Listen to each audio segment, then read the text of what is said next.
I'm not all the way caught up with comments now because I've gone back for Bearded's comment. He said, "Do I have any idea how this weapon was made?" I don't yet. That is that is the basis of what would be the actual BBEJ. Like the future version of the character who has the scar is a mini boss.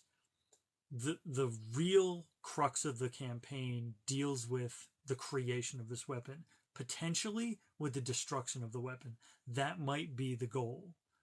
And it might be the sort of thing where destroying the weapon is impossible and also has to be done. Like the plot could require a paradox. It could be that you have to destroy the weapon with itself, that you have to take it back in time and destroy it with itself. It also gets into the idea of the multiverse. Like if you can change time and changing time creates alternate universes, it may be the case that you are now altering the fabric of the multiverse by destroying or altering this sword um, that is clearly tied into the temporal features and aspects of reality. Um, you may have to deal with. I kind of love the idea of whatever created. See, there's the possibility it was created, it was forged, but there is also the possibility that it wasn't. And like, I can imagine. So I subscribe to the Big Bounce model of cosmology, the idea that this universe that we exist in is an eternal universe that has always existed and will always exist and just changes form. And so, like, the universe we're currently, the incarnation of the universe we're currently in, um, is finite within itself, but is one of an infinite number. And that before it was a previous incarnation, and before that was a previous incarnation.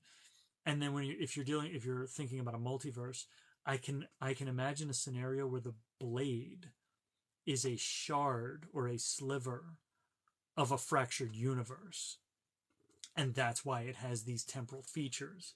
And so it might be the case that the sword was not forged by someone, that a universe was destroyed, it was shattered, and this splinter of it maybe is the only thing that exists from it, and it exists in this form that in this universe is a sword, or is sword like enough that it can be used as a sword. And that's why it has this feature that when you hit somebody with it, it creates a scar that goes backwards in time because it's a piece of a universe.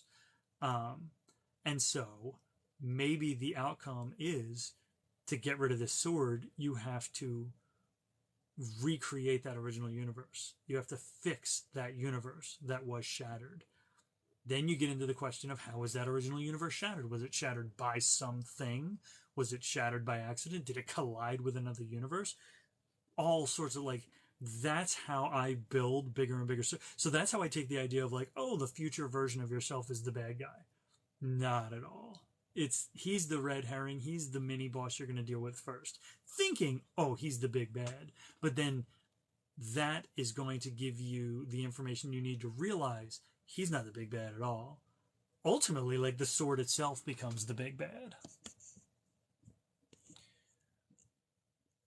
Let's go here. So, wait, is that a type A versus a type B time travel theory or something?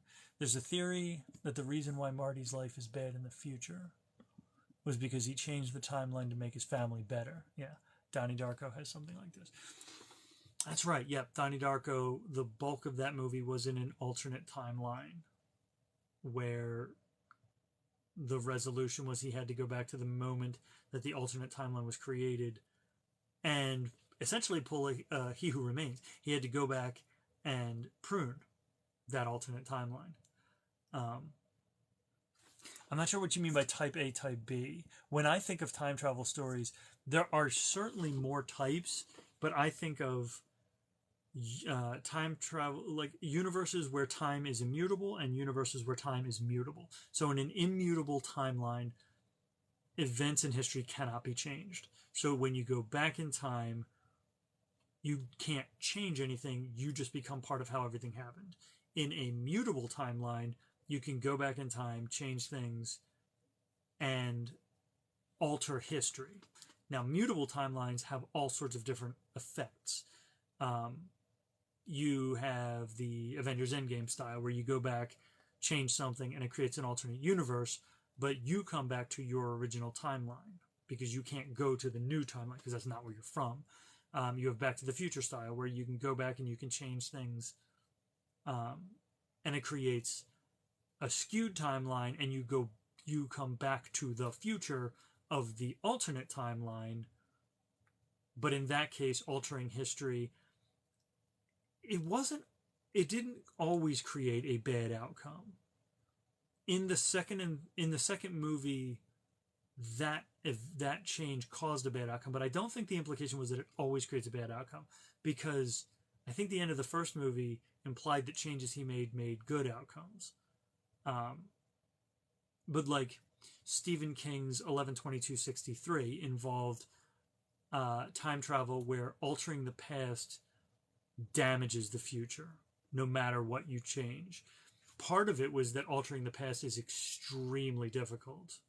I don't remember, there was a recurrent phrase in the book, but essentially it boiled down to the fact that altering the past required a massive amount of effort and energy, but that doing so harmed the future because time is made up of strings, and if you pluck a string, you create vibrations along that string. And if you change a little thing, it's a little pluck, and it's little changes. But if you pluck a big string in a big way, like what the character did in the book, where he prevented JFK's assassination, it was such a massive vibration along that temporal string that it caused time quakes in the future and started the fabric of reality began crumbling. And then you have stories where changing the past is it's neutral. You can change the past and the future changes accordingly, but it's on balance roughly the same, just different.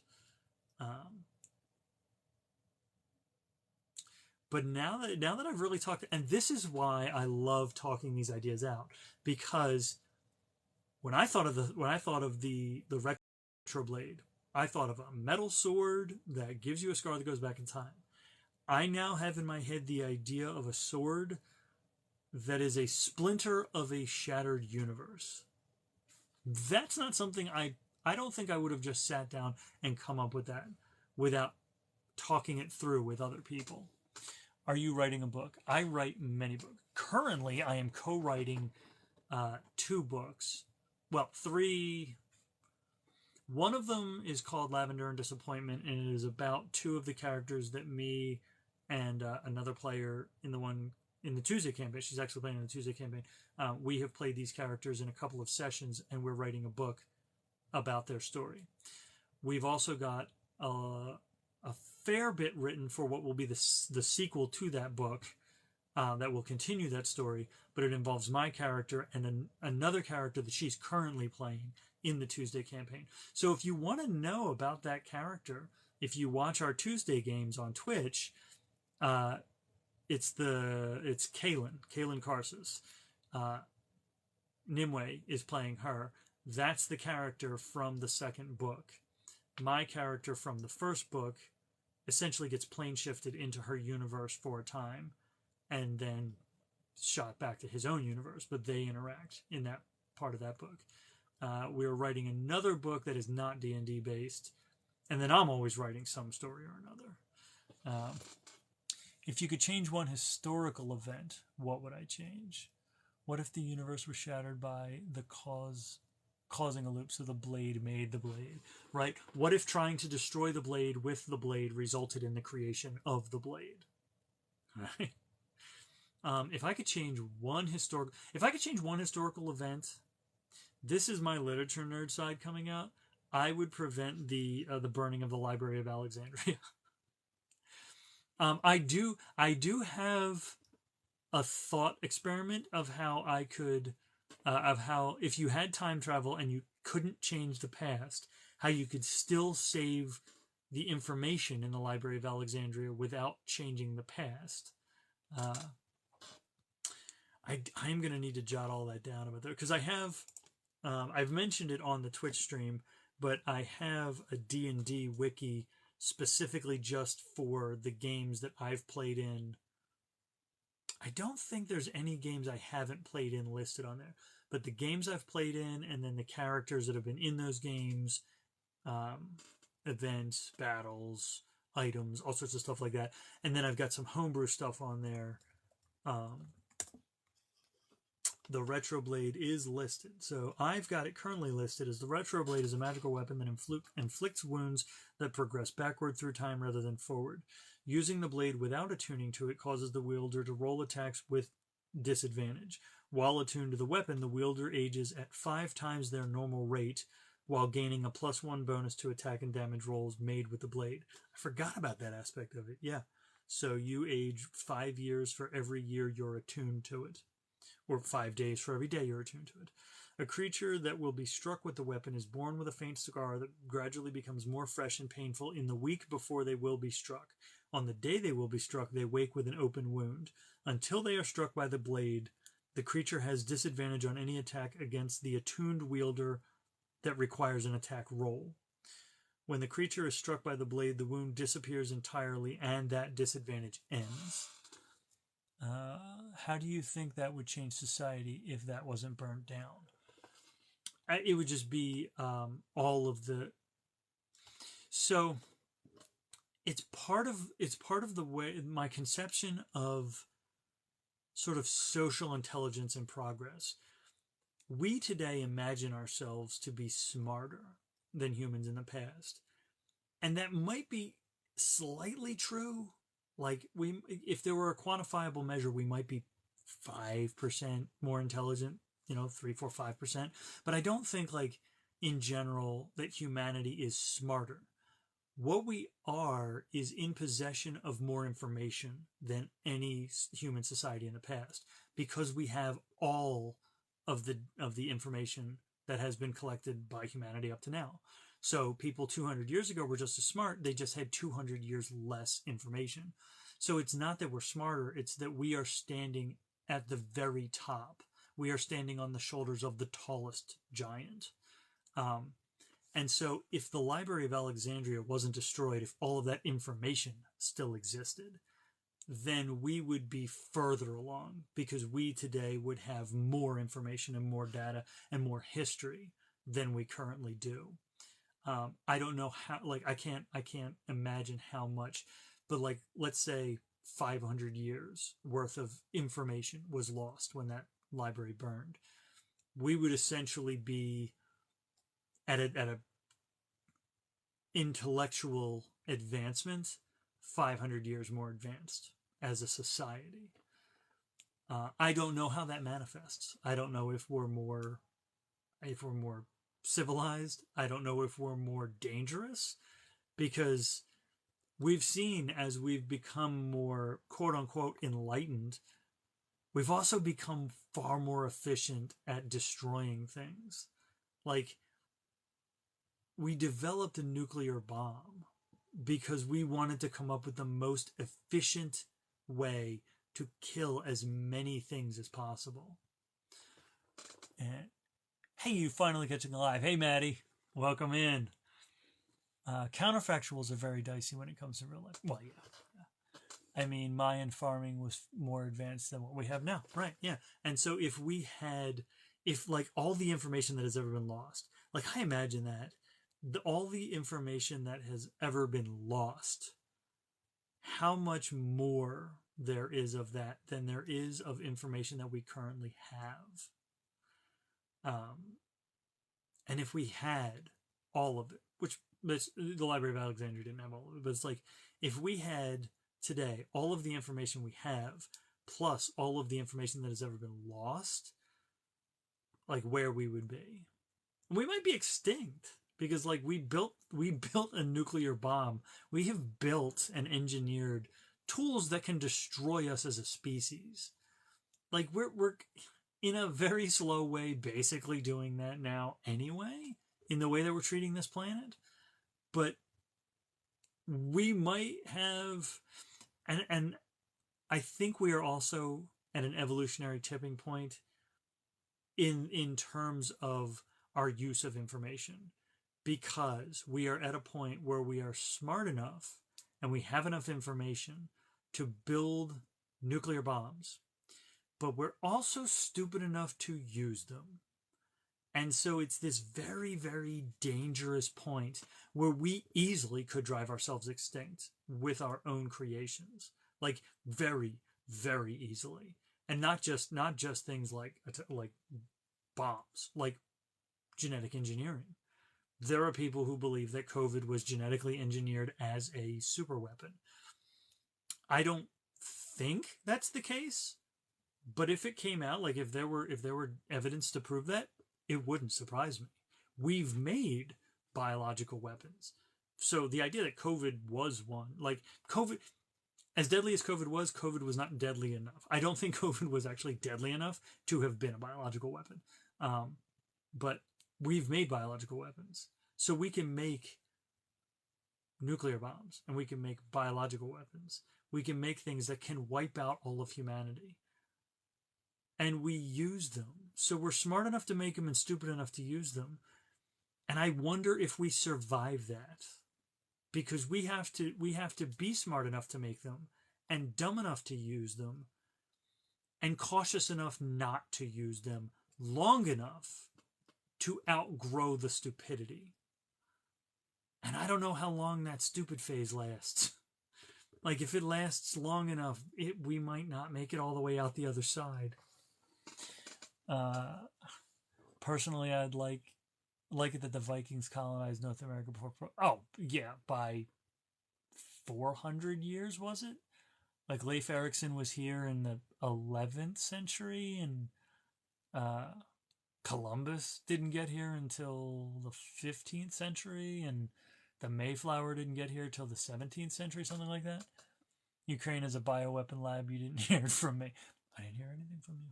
You didn't say anything. I read it, but I didn't hear it from you. We're in a really deep, stupid phase right now. And part of the problem is our delusion that we think we're so smart.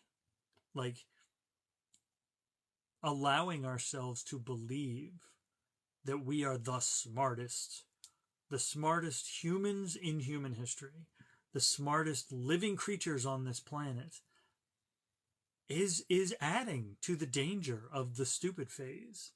Like, it's enabling us to do stupider things, because it's that idea that, like, we can do this, we'll be fine because we're smart, without realizing that, like, no, if you do stupid things, they're still stupid things. But the smarter you think you are, the more permission you give yourself to do stupid things and stupider things. Imagine America if the founders were Vikings and Native American. That's an alternate history, not like, that's a novel I would love to read. I wouldn't dare to write it because those are two cultures I don't know nearly well enough to begin to even consider writing it. But I would love to read that book. Distribution of misinformation. Yeah. That is the downside. That is the other blade of the sword, that is access to information. And the ease with which information can be created, and the difficulty in telling the difference between accurate information and inaccurate information. Like, I think it was on Facebook. I almost never go on Facebook, but I had something pop up. There's a Facebook group of Mid-Journey art. I might be wrong. It's Mid-Journey art, but I don't know that it's on Facebook now. I'm thinking of it. But it was, someone had used Mid-Journey to create a photograph of farmers investigating a UFO. And it looked, for all intents and purposes, that picture could spread around online and people would swear by it, that it was a newly unearthed photograph of farmers picking over a UFO. And so creating inaccurate information and fake information is almost inconceivably easy. And telling the difference between the fake information and the real information is becoming almost impossibly difficult. Like, we're getting to a point where computers are the only way that we can tell the difference, and the computers can be tricked. The computers are creating the false info, like that, the Midjourney art that's being created by computers. So if you're asking a computer to tell the difference between fake information that was created by a computer and real information stored up, like, at what point does that all just fall apart? Like, at what point does the division between real and fake fall apart? It's almost like we're running into a Dunning-Kruger effect as a whole society. Yeah, we head ourselves into a new dark age. It is alarmingly easy now. I have so far only used Midjourney to create character art for Dungeons and Dragons. I created an art. I have to be careful because I know many artists, and I don't want to insult their work by calling what Midjourney produces art. Their illustrations, their generated images. So I try to remember not to call that stuff artwork. I have created images of Dungeons and Dragons characters. I have one page specifically now for the Tuesday night game that we play. I have created images of the entire party and am slowly working my way through creating images of most of their family and several of our NPCs. My favorite one recently was we had a character, a halfling shepherd, a guy who one of our party members requested 11 goats for a scheme that we were he was going to use when we went into to hunt a dragon. And we were given 6 goats, and this halfling shepherd came along to wrangle the goats. Never actually ended up playing into the plot. So essentially, we went on a dragon hunt with a shepherd and 6 goats just following us. And we decided that his name was Beau, Beau, Peep. So for fun, I created an image I went through several iterations, but I created an image in Midjourney, and it is a fantastic image. And one of the people jokingly said he looks like he could be a hippie Jesus, but it was a great, like, it wasn't even that engaging of a character, but it was just such a great image that's actually on the wiki. Let me pull that down. Oh, fun, yes. Use AI like Midjourney and Bard to help bounce ideas around. Yeah, and I use ChatGPT to sometimes generate like description, like environmental descriptions, like if the kids are going into a new town or something, to get just descriptive text. And not even always, because usually I'll have some idea and then I'll start writing. And part of the way that I write is that as I'm writing parts, those parts will inspire other ideas. And so I usually wind up fleshing the whole thing out in the process of writing it. Maddie, you've got a Genasi. Maddie, you got to tell me about your Genasi. So using AI helped rewrite the original Star Wars trilogy script with Leia as the main character. That I would like to read. That is fascinating. Hey, Nimue. See? She said, "What's up, old man?" That's just my name.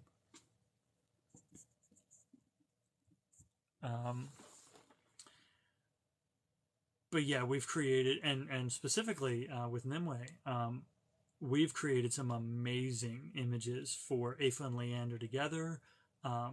Shane and Avi, who were the characters, they were both warlocks. We played them in our previous campaign that we played on Tuesday night. So we're in our second campaign of the Tuesday night series, we'll call it. The first campaign that we played was Curse of Strahd. We called it From Barovia with Love. We are currently in a Wild Mount campaign called Mountain of Mystery. So this is our second campaign. So I played Shane, Nimue played Avi, and we've come up with some really cool images of those characters together and separately. And then we've come up with mostly the images that we have right now for our current characters. Mine is Lazarus, hers is Kaylin, are individual images, but we've come up with a couple of them together, a couple of joint images. one really great image of what would be the first part of the battle against the Ebony Dragon. Where are we at here? Yeah, I had Ahsoka be the Obi-Wan for Leia, being that Bail knew Ahsoka since the Clone Wars. That is very cool. So Maddie, your character is a water genasi, was a paladin, but renounced and took up studying to be a wizard after accidentally absorbing other genasi's elemental powers. That is interesting. So she wasn't an oath breaker. She just gave up being a paladin and became a wizard instead. Okay. Bearded, you said you had Luke head to Imperial Academy, like mentioned in the first movie. Okay. That's very cool. I like that a lot. It's also it also makes more sense because Leia grew up in an environment where she would have known much more. That's why when people accuse the sequel trilogy of being like when they accuse Rey of being a Mary Sue, I'm like, did you forget how much of a Gary Stu Luke was? Like Luke was very, very much an author insert in that original, especially the first movie. I mean, in the first movie, he was 100% a self-insert fantasy, living out my high fantasy. Because Leia is the more realistic character to have, especially because and like the movie knew it, and then Lucas wrote it the other way anyway, because she was being that character, like in Rogue One into the beginning of New Hope, and then she just became the damsel. Now she worked her way back, obviously, and took back over the Resistance, but like they had to kind of handicap her in the movie to make Luke the main character. George Lucas did want Leia to be the main character for the sequel trilogy. Yeah. Nimue, you never heard the term Gary Stu? That's the that's the alternate version. And in canon, it's stated that Yoda wanted to train Leia over Luke. Yes, well, that's what he was referring to. See, when he made the there is another comment, so many people just think that he was just there's Luke's got a sister, and I'm like, no, that's when he said there is another. He meant he wanted to train the other, not like he just happens to have a twin. I hadn't heard that term either. I don't remember. I might have found that actually on tvtropes.com, or there's a website for tropes. I think it's tvtropes.com. Yeah, tvtropes.com. I think that might have been where I first saw that term. Obi-Wan was the one to convince Yoda to train Luke. Mm-hmm. Yeah, that's right. Yoda did not want to train Luke originally. I can't remember. I have watched them semi-recently. I rewatched all of the movies before Rise of Skywalker came out, so I've watched them at least within the last few years. I don't remember his exact words, Yoda's exact words. But see, that was why to me Last Jedi was the best of the new trilogy, because Luke finally did what Yoda really actually wanted, which was to just stop. Like, he did what Yoda did. Also, why does Luke get a Jedi protector and Leia doesn't? Well, I have thoughts, but... Nimue, I think you missed out on our conversation. We were talking about the Retroblade, and it is it's more than just a metal sword now.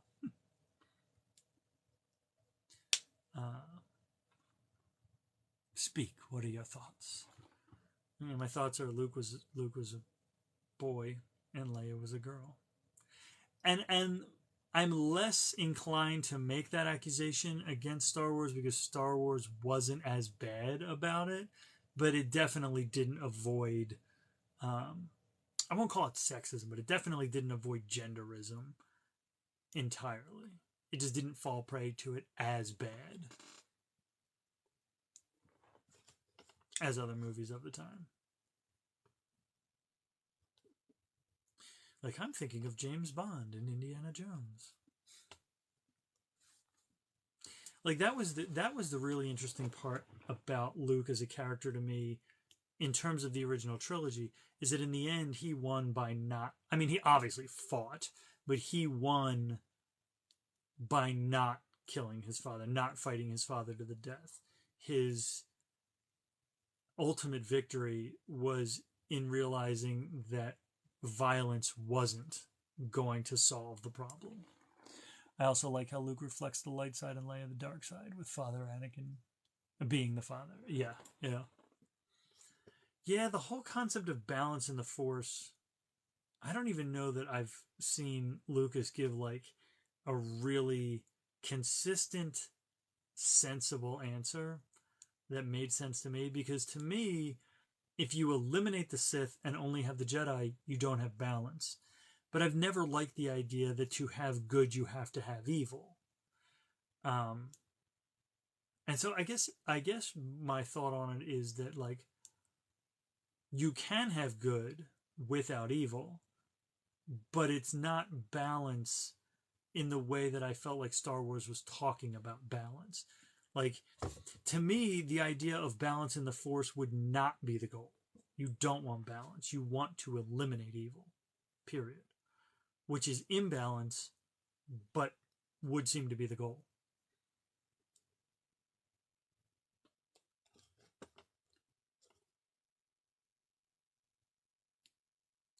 I didn't get any. Far from here, you might need to go get some religious trolls. I didn't get anybody in. So it's the Scrabble tiles again. Oh, I left the damn it. I left the the redirect up there. I am not playing D&D on Twitch right now.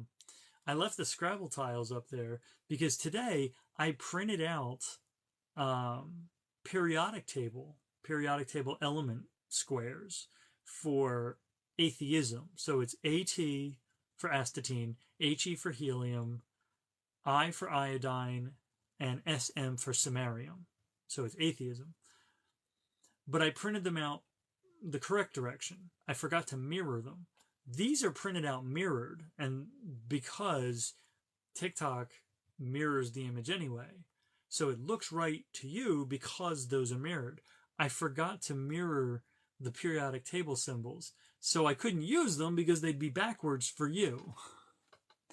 Maybe Darkseid isn't evil but chaos. The Force doesn't have molarity, but it's the people. Yes, I understand what you're saying. So instead of being good and evil, it is order and chaos. I like that idea better, and I don't think that's Lucas's idea. I think they've been pretty consistent, at least consistent in saying that like the light is good and the dark is evil. But it makes more sense for it to be that the light is order and the dark is chaos, and that you do need balance between order and chaos, because it's like balance between fascism and anarchy. You need some order, but not too much order, and then that sets the stage for continual conflict, because that balance will always shift in one direction or the other. You will always get shifts toward more anarchy or shifts towards more fascism, and then the response to that, which gives you wars. If it's order and chaos, then Grey Jedi makes sense. Yep. The Grey are... I don't remember... I don't think they made reference to them in the movies. I think those were all in the expanded universe books. But yeah, the Grey Jedi were the most sensible. They were the ones who found the balance, at least temporarily. And that they're more interesting to me because they are sort of a microcosm then of the cosmic and the galactic struggle for balance between order and chaos. Because then you've got a person who is trying to find that balance within themselves. And it's a thing that you can never achieve fully. You can achieve it in a moment. You can be balanced for a moment. You can be balanced for an amount of time, but then you will slip out of balance. And so it requires continual effort and continual energy and training and meditation, and it's a more dynamic story because it's a dynamic character at the center of it. Bendu from Star Wars Rebels was the neutral force god. And I remember there being a gray Sith. I think it was Darth Tenebris, who didn't use the dark side for evil. I don't remember what he did. Like, he was I want to say he was the D&D equivalent of a sage. He was a researcher. And he investigated the dark side, and he used the dark side, but he never used it to inflict harm. He never used it for evil purposes. And so he was the equivalent of a neutral Sith. Which, again, those are far more interesting concepts. Light and dark being good and evil, being this binary, this moral binary, to me is dull. Like, and it's kind of an elementary view. But I like the idea of Leia being connected to a dark side, but being a hero, especially as a rebel. Yeah, somebody who is, as a rebel, she is rejecting order because she's rebelling against the Empire. The Empire, in a really weird way, if the light is order and the dark is chaos, then that sort of inverts the way that they're presented in the movie, because the Empire and then the First Order are the epitome of order. They are fascism, and so they are strict, enforced order. And the rebels are chaos. They are the ones trying to tear down order, presumably to replace it with something less fascist, with a degree of order, but not the extreme of order. But the rebels, in their objective of tearing down the Empire and the First Order, represent chaos. So in a way, they represent the dark side. And Luke going to Imperial Academy would have light side alignment. Yeah.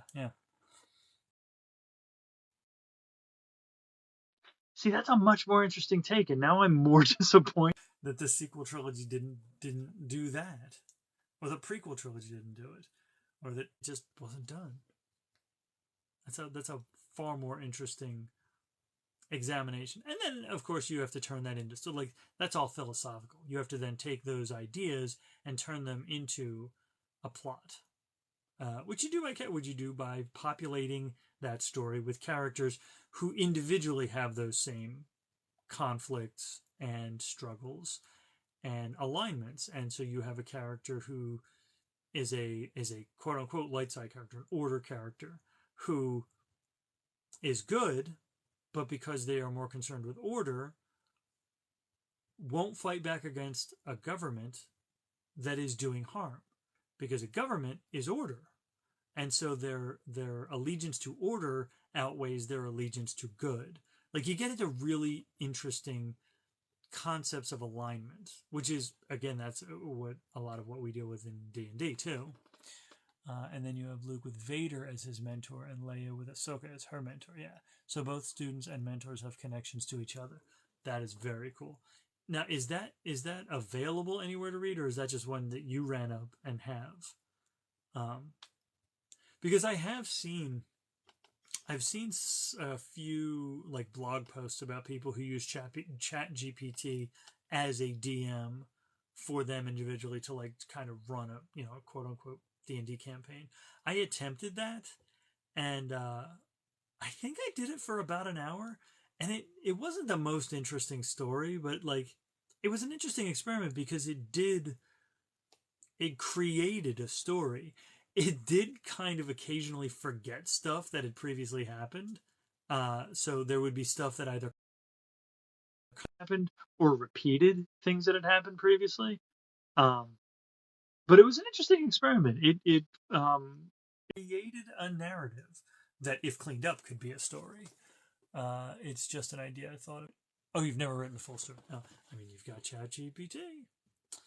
And you've got Midjourney to create the images. I keep wanting to say artwork. It's not artwork.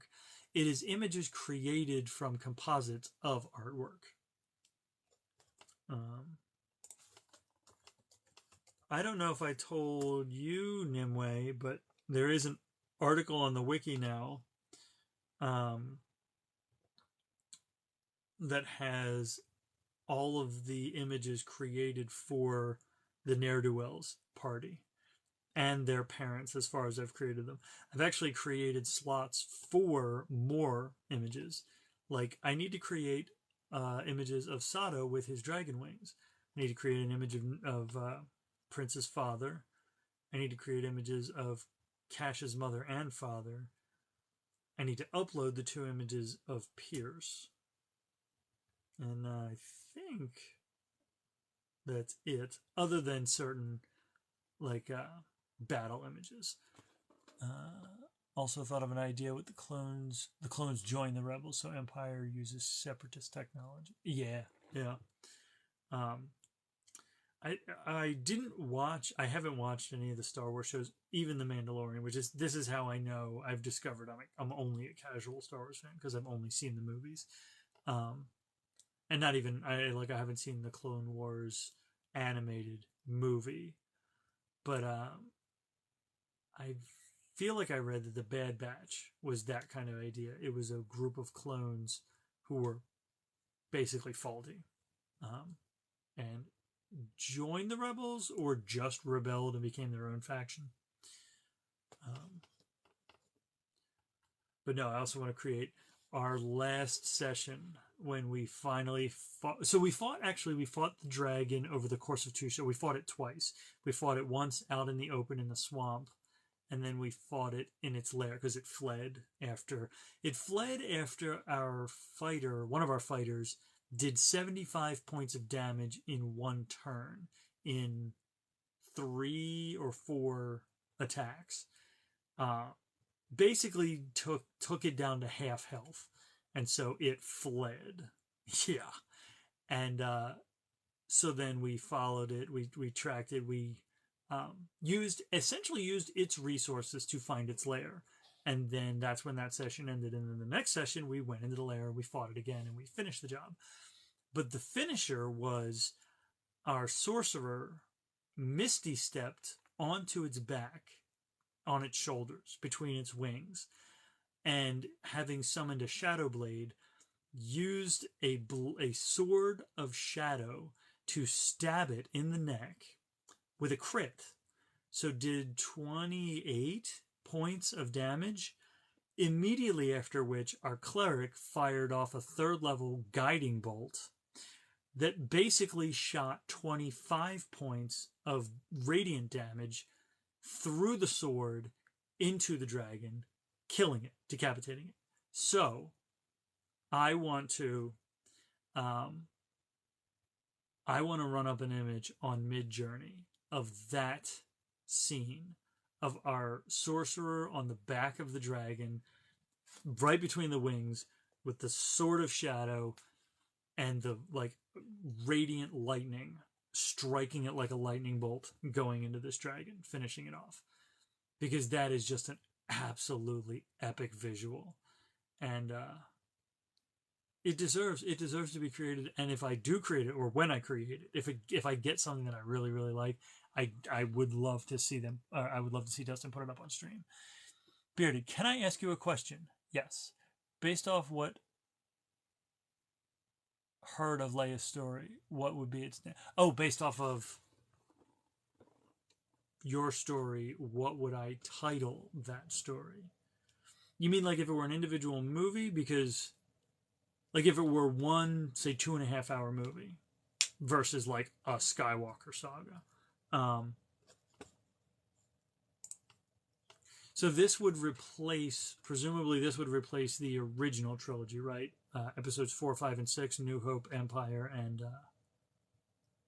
Return of the Jedi.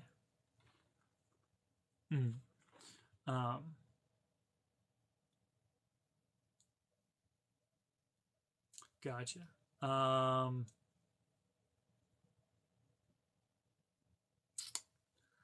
I like the idea of like Star Wars, A Light in the Darkness, but maybe not so on the nose. Trying to think of something that would use, like, instead of light and dark, like shadow in place of dark, and then something in place of light. Because the idea being that Leia is dark side leaning and Luke is light side leaning. Um,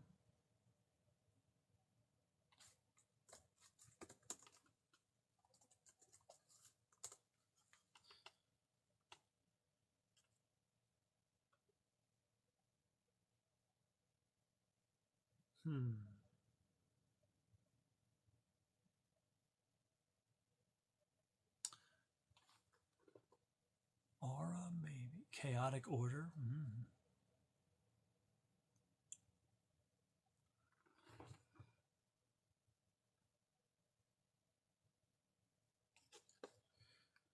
I like titles. I do like titles that use two things. So either two things that accompany each other, two things that are in opposition to each other. So like Star Wars Chaos and Order, Star Wars Light and Dark. Those are very on the nose.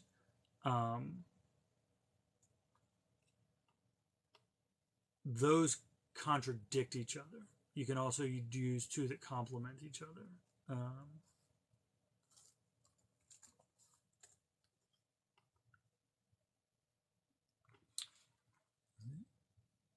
Imbalance.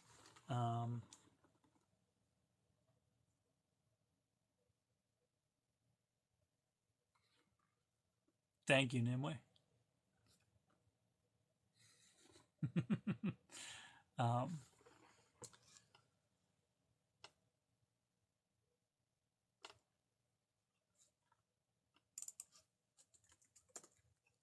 Me and Google. I just sit here and Google synonyms. See, so there was a movie with Christian Bale called Equilibrium. Had nothing to do with Star Wars. I do like the idea of Star Wars Equilibrium.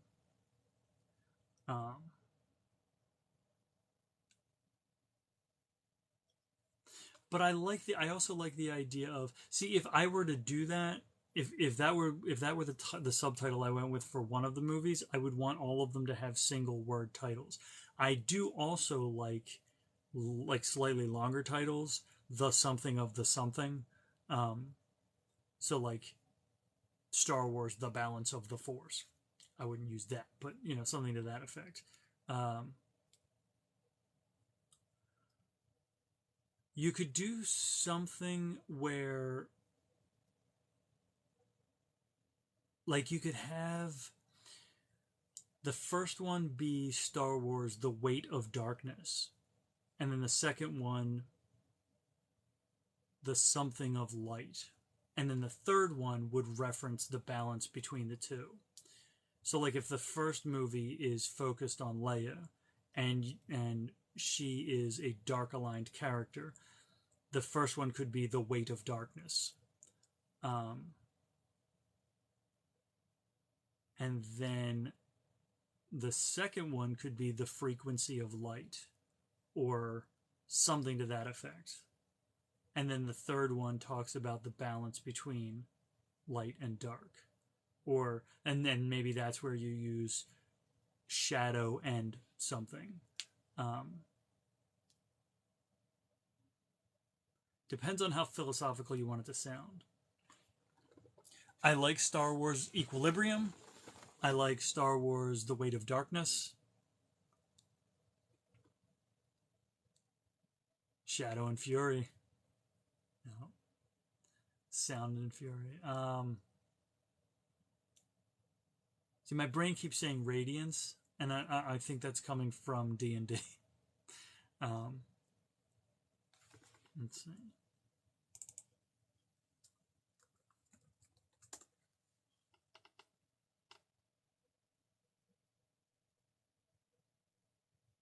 Yeah, those synonyms don't work too terribly well.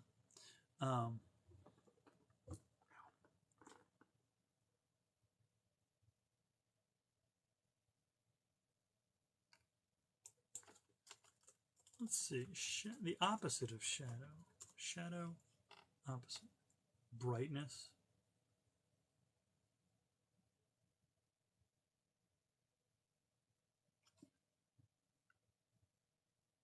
Hmm. Thank you, Nimue. I'm representing my alma mater, the one I graduated from summa cum laude, um, 18 years ago. Yep.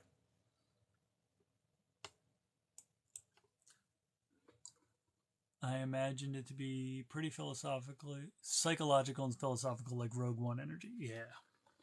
Um, and Weight of Darkness would work if you wanted to get into the idea of Leia. Part of her story is her aligning with the dark side against everyone else's wishes and advice. Like there is this pervasive notion that the dark side is evil. Like make the idea of light equals good and dark equals evil part of the story. That people in this world believe that the dark side is evil and the light side is good. And Leia's story is that she doesn't believe that she believes that balance is gray, it's in between. And I think I just figured out the title for the third one.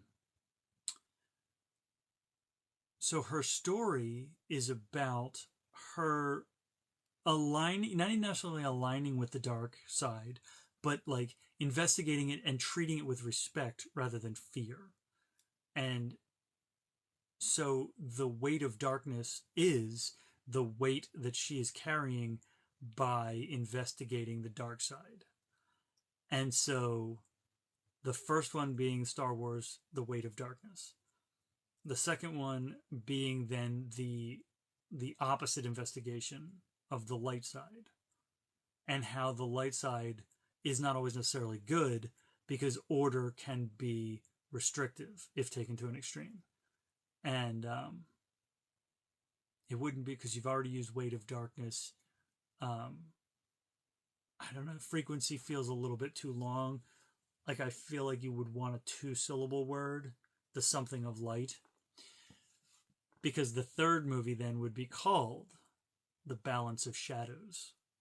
Because shadows are darkness created by light. You can't have shadows without both. And so you've got the weight of darkness, the frequency of light, and the balance of shadows. And that is a perfect place to end this live stream.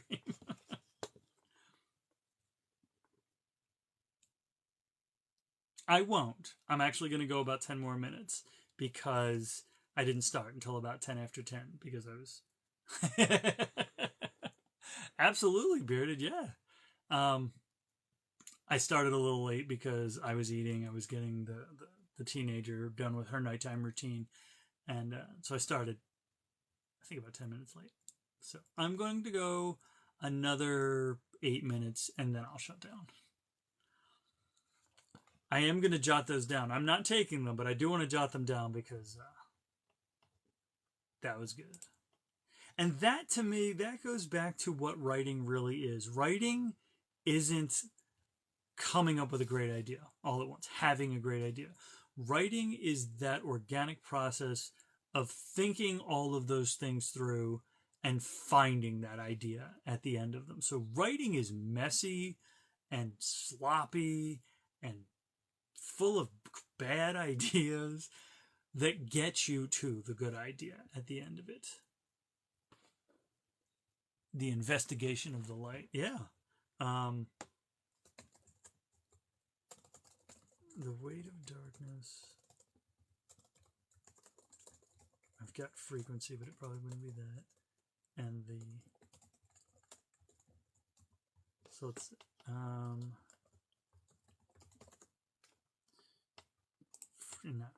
frequency synonyms. No. Density. No. The density of light.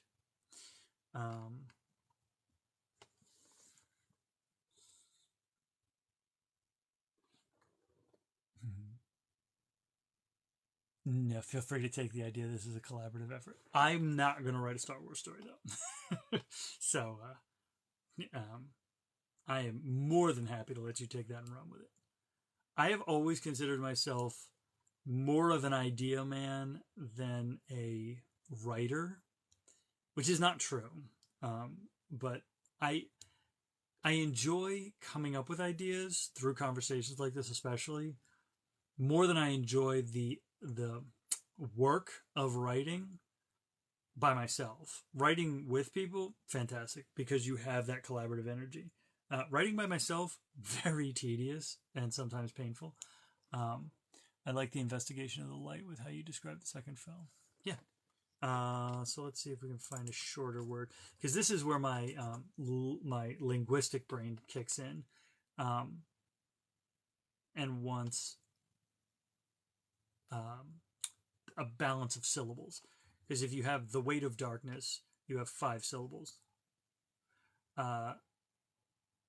Balance of shadows is 6. Frequency of light is also 6. Huh. Actually works out right then. Inquiry study for the skin.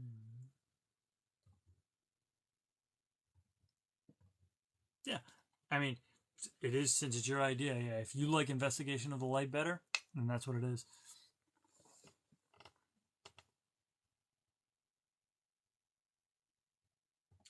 Could be heat. My first thought there was the temperature of light, but I don't know that you'd want the word temperature in a title, because that's kind of like overly scientific. The intensity of light, that's what it is. Because the idea, intensity of light, is that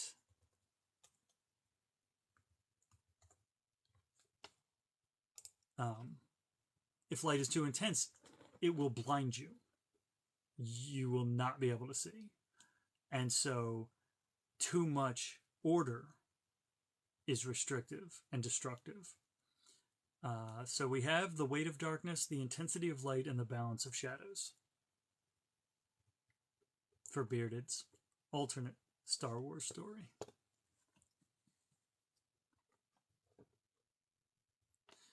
Those will almost certainly end up in the title of this episode of the podcast on YouTube.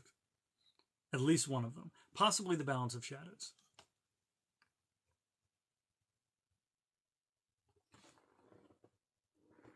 See, Nimue, I'm not sure if you're waving or if you're giving me a high five.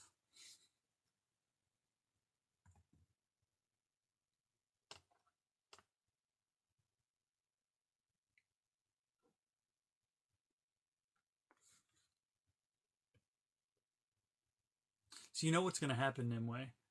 Both, yeah, right. I like that. You're waving and someone high fives you and you're like, I accept. Also, with Luke being in the main cast, we get to see the new side to the Empire through hopeful eyes. Yeah, yeah. I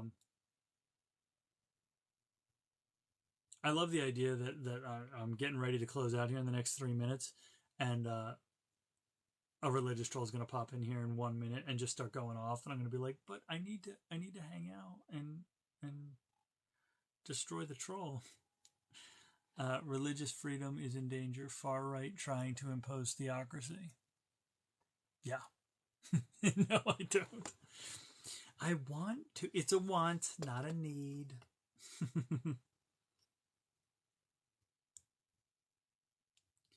If that happens consistently, I will start either starting earlier or going shorter. Because if I discover that there's sort of an influx around what, 1-ish my time, I'll stop going that late. And Vader having Luke, he'd have the confidence to overthrow Palpatine. Yeah, right. And with that influence, Luke would be able to essentially turn him. That's right, I did make you a mod. You can just ban them from the live. That's true. So much power.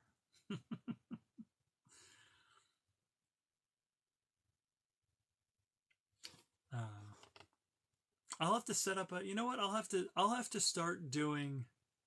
I'll have to start doing preview videos on TikTok. So like little 30-second commercials and dropping them on Friday afternoons.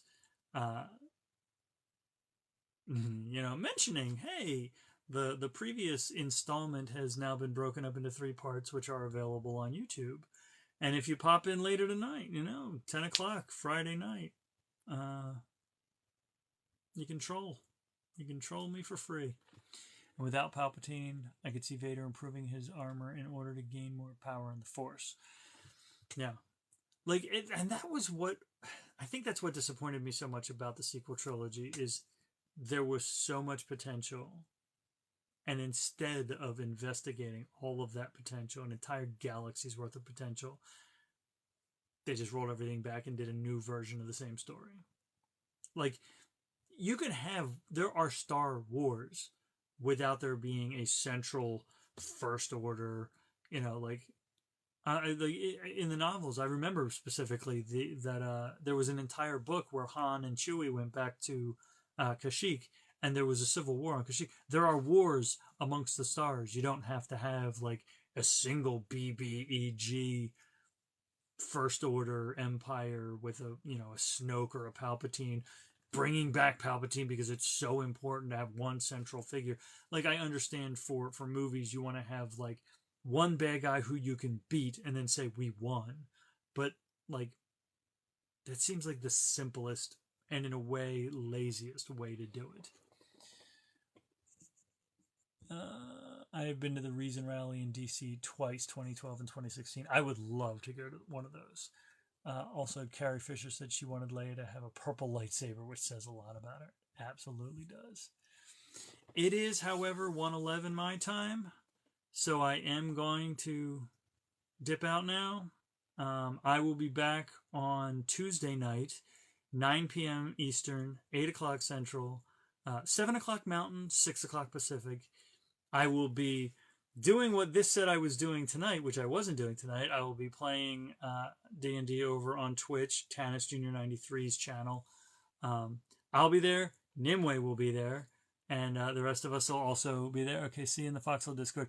If you pop over there now, I'm actually up on there in the live studio audience. But yeah, definitely pop over there. And if you want to, actually, I have a general chat, jokes and puns. I have a TikTok requests text channel. So if you actually want, you can like make a request. If you have an idea or something you want me to make something about, you can put it in there. Pet pictures, Myscellaneum, and then the live studio audience. And I'll be back on Tuesday, and then I'll be back here doing my thing, Myscellaneum installment 5. Next Friday, that'll be the 29th. Yes. I was trying to think if I was doing anything that I'd be out of town next Friday. I would like to go to GalaxyCon Raleigh next weekend. I don't know if that's going to happen, but we'll see. So, you guys will see me when you see me, and I will talk to you then.